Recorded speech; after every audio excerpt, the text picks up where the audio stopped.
Frankie, if my 6.7 is violently having misfires, I was thinking about just throwing some injectors on it, calling it a day. Would that solve the issue?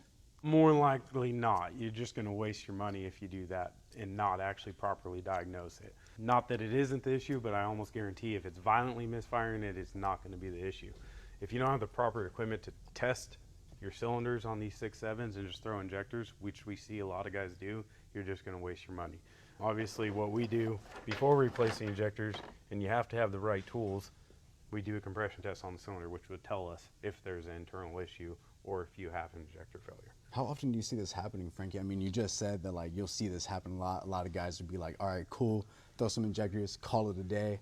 But is that commonly happening? More than we would like to see. I mean, we see trucks with weird issues and stuff like that, even with DPF filters and stuff like that, where guys just threw a whole set of injectors on, chasing problems and wasting money, which injectors aren't cheap on these trucks.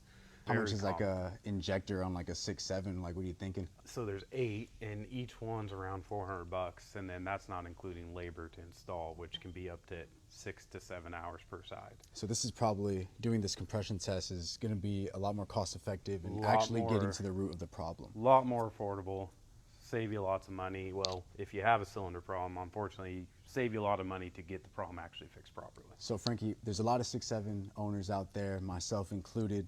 Where are you located at, and how can we get this issue fixed? We're located in Redding, California. Phone number is 530-605-4600.